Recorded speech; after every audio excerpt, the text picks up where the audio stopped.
father recounted the terrifying moments his 5-year-old son was swept by destructive tides from the roof of a home in Murphytown, Abaco, as Hurricane Dorian crushed homes, uprooted trees, flattened churches, and buried the town he once called home in a watery grave. 38-year-old Adrian Farrington, who injured his right hand and leg during the ordeal, has been recovering at the Princess Margaret Hospital since Monday. His son, Adrian Jr., disappeared under the mounds of debris that floated on top of the water sometime on Sunday and hasn't been seen since. I just hope they find him.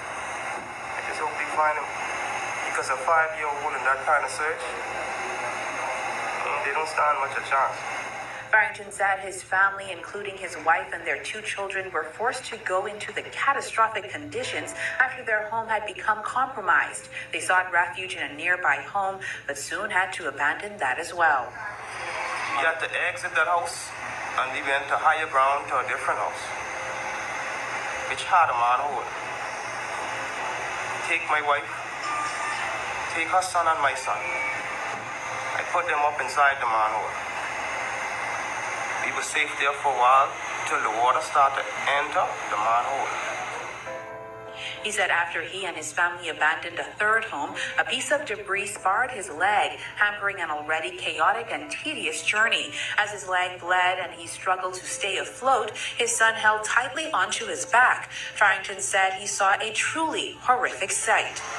After about an hour of treading water and bleeding, I noticed I saw some fence swimming along the houses. So I grabbed my son. Shalom Akim, Kahalal, Yahweh, Ba'ashem, Yahushai, Ba'ashem, Rakak, Wadash. Double honors to the apostles and elders of Great Millstone and Ruel. And peace and salutation to the Akim around the world that pushes truth and sincerity.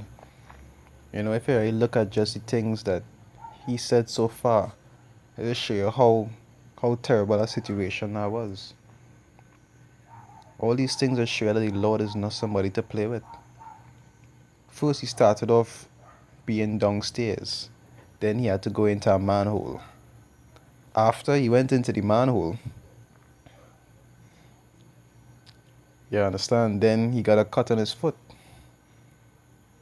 And after he got a cut on his foot and he was treading water, he started seeing what looked like sharks. It just show you how serious, and imagine what he going through right now is not even as bad as what the scriptures talk about what happened.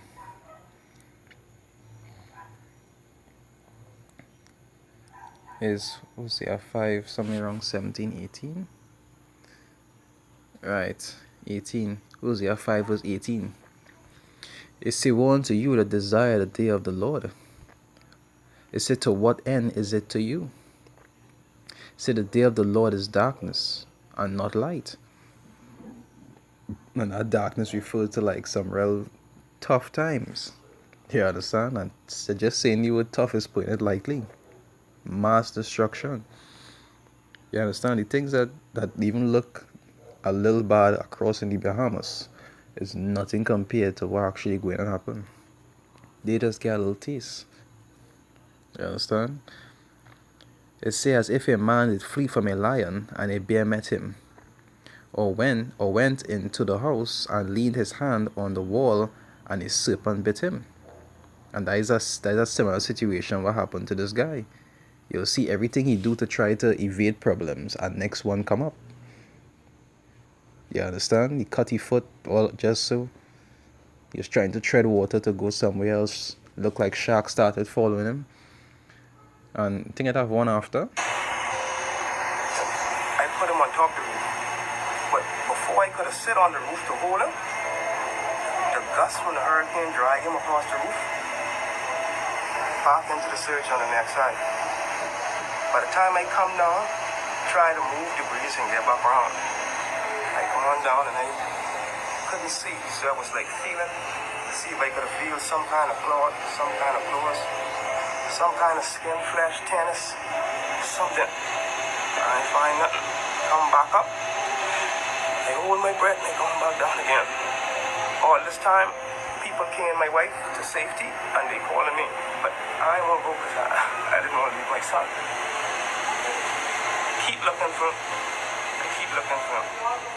Exhausted and hopeless, Farrington said he took off again on his own, desperately trying to get to higher ground. But when he got there, he couldn't walk. Farrington said he had to crawl on his stomach towards a nearby church where about 8 to 12 people were seeking shelter.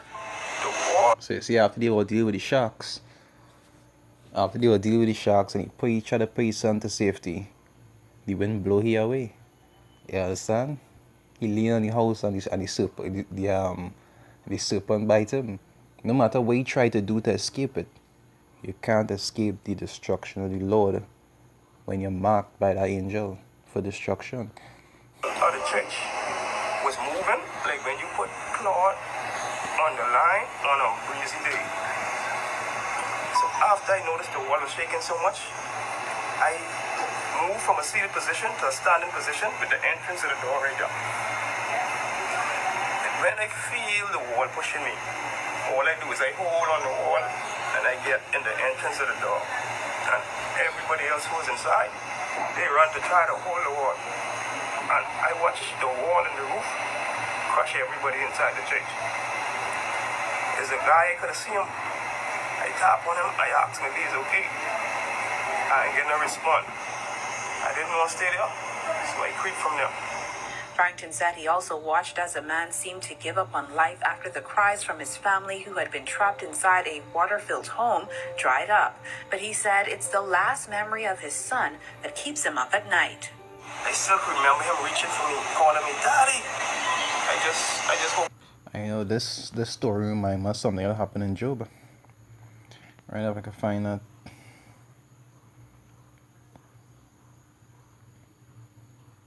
Alright, Job, I picked the correct one too. I didn't even know which one it was.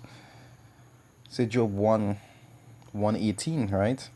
It say, while he was yet speaking, there came also another and said, thy sons and thy daughters were eating and drinking wine in their eldest brother's house. And behold, there came a great wind, right? There came a great wind from the wilderness and smote the four corners of the house, and it fell upon the young men, and they are dead, right? Which is similar to what happened to them in the storm, right? It smote the four corners of the house and it collapsed on them and they died. And I alone am escape. I say, and I only am escape alone to tell thee. So the Lord actually, just like what happened with Job's sons, the Lord made sure one person lived to come and tell the story. You understand? Just hearing that story, it reminds me of that similar story what happened with Job's sons. Saying, I alone am escape to tell thee. They find him. I just hope they find him. Because a 5-year-old in that kind of search, they don't stand much a chance. Hurricane Dorian is the strongest storm to ever make landfall in the northern Bahamas. Farrington, who weathered the elements for several hours until he was rescued, said no one could have prepared for the terror brought on by the killer storm. Terror. You understand? Nobody could have prepared for the terror. That is what is, I think that's 2 Corinthians 5, somewhere around 11. Says 2 Corinthians 5:11 is saying, knowing therefore the terror of the Lord, we persuade men. Because people doesn't be quick to understand the terror of the Lord. There's only want to read love and mercy, and that is really all they just want to focus on, and not understanding the actual terror of the Lord. The kind of things that the Lord could do to you when you don't want to obey Him or walk in His ways. You understand? Terror. The shelters where they send people, crush people. Homes where they say was safe, wasn't safe. Yeah, right. The school where they say is a shelter, and you had no shelter but the roof they blow off.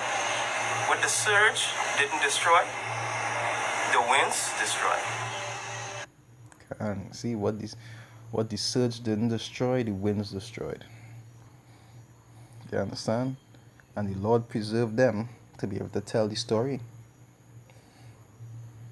You understand? That to show forth the Lord's glory. Because the Lord is a serious man. And Israel is need to see this. The whole world is need to see it from time to time.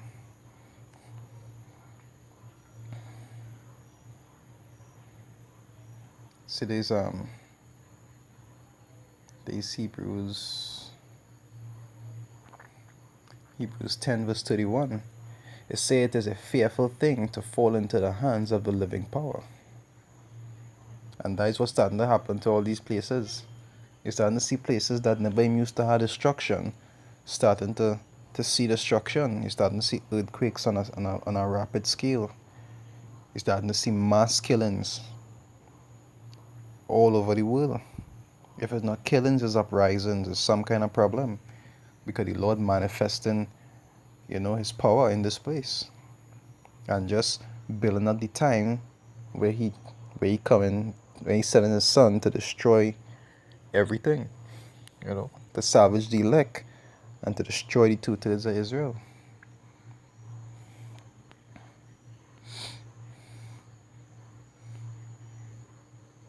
Today's I'll read 2 more scriptures.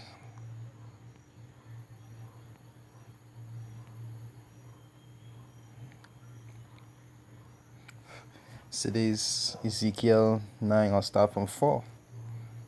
It says, "And the Lord said unto me, Go through the midst of the city, through the midst of Jerusalem, and set a mark upon the foreheads of the men that sigh and cry, for all the abominations that be done in the midst thereof." You understand? For those elect men. You understand? The ones that had a mark of exemption. The ones that doing the Lord's will and actually hate this evil will. As the scriptures refer to it. Sighing and crying for all the wickedness going on here. It say, "And to the others he said in mine hearing, Go ye after him through the city and smite. Let not your eyes spare, neither have ye pity." Because that angel had passed. It didn't care that that man's son was probably under 10 years old. He didn't care about that. It says, "Say utterly old and young, both maids and little children and women. But come not near the man upon whom is the mark, and begin at my sanctuary." You understand? The sanctuary is what? The house of Israel. It says, "Then they began at the ancient men which were before the house." You understand? Because the Lord's sanctuary, which is Israel, going to have a lot to answer. They're going to have a lot to answer for the wickedness. Right? You see, this is 1 Peter 4 verse 17. It says, "For the time is come that judgment must begin at the house of power." And the house of power represents what? The house of Israel. That is where judgment will begin, with his people. It says, "And if it first begin at us, what shall the end be of them that obey not the gospel of power?" So if for the ones who are actually trying to do the Lord's will have to receive certain things, imagine for the ones who not doing what the Lord tell them to do. You understand? Which is what you're seeing happening to these people. And it's what you'll see happening even worse in time to come. For the ones that actually don't want to do what the Lord say. Because even as men of the Lord, we just had to go through affliction, certain punishments that the Lord has put us through to refine us. But we also have things to answer for. And if we have to go through that as servants of the Lord, imagine for these people that just living carefree and they don't care about the Lord's will. Imagine what they will have to go through. Anyway, with that, Akim Shalom.